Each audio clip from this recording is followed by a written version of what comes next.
Hi, I'm Christine Chang. When we're talking about dating and relationships, the phrase emotionally available often comes up. So today I want to break down what does it look like to be emotionally available and how does one become emotionally available? I'm here with my neighbor, Dr. Nicole Hayes. She's a psychologist. Lucky me. And so I she's don't know if it's that lucky. she's going to help answer this question. So first off, what does an emotionally available person look like? An emotionally available person really can look like anyone who is willing to show up with their emotions, who is open to everything, someone who can feel joy, someone who can feel anger, someone who can feel sadness, and be able to still go about their life. Right? Someone who in relationships isn't shutting down every time they feel an emotion. Someone who isn't, I guess it's easier to say, what is an emotionally available person not? Right? So an emotionally available person isn't someone who is going to.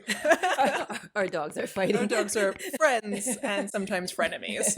And so an emotionally available person is someone who is able to say, like, hey, I'm feeling this. Okay. Like in our interaction together, I'm feeling hurt, right? I'm feeling loved. I'm feeling, being able to name those feelings and understand what those feelings bring up for them. Okay, so it sounds like, well, not just feeling them, but sharing them. Yes, being is able to key. share them, because it's not enough that we know what is going on for ourselves. When we're in a relationship, especially whether it's a friendship, family relationship, but especially romantic relationships, if we don't communicate what we're feeling to our partners, they don't know where we are. They don't know where we are, so they don't know what to react to. And that can create such distance within a relationship.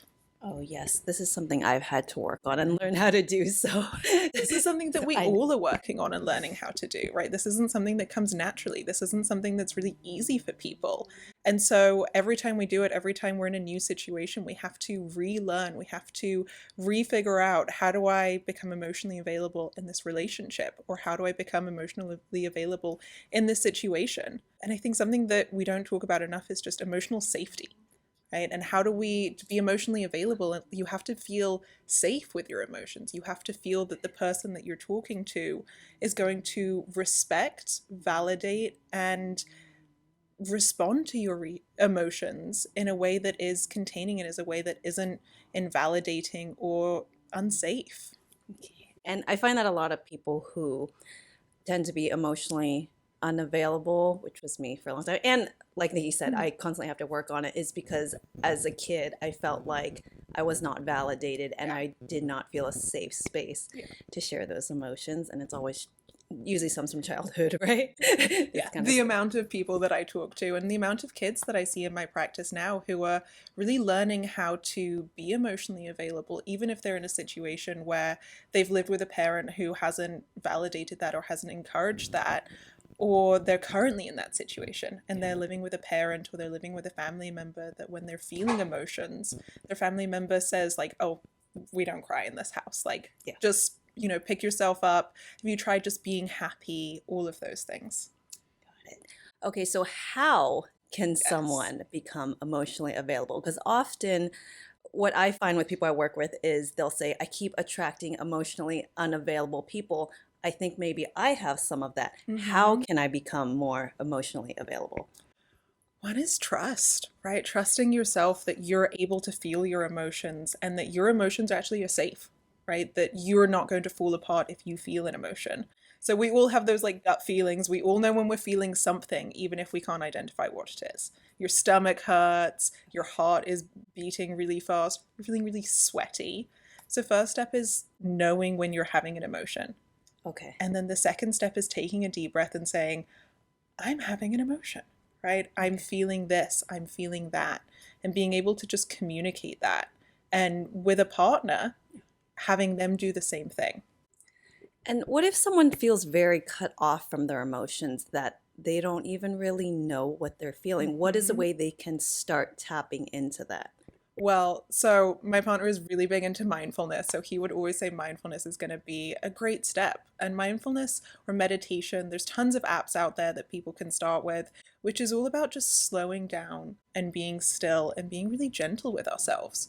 So often we're cut off from our emotions because we're moving too fast, We're trying to solve a problem before we know what the problem is. Okay. And so slowing down and even saying, starting with that physical, like, oh, I have a stomach ache. Okay. Oh, when you started yelling at me, I like felt really nauseous. And it's like, you don't just feel nauseous.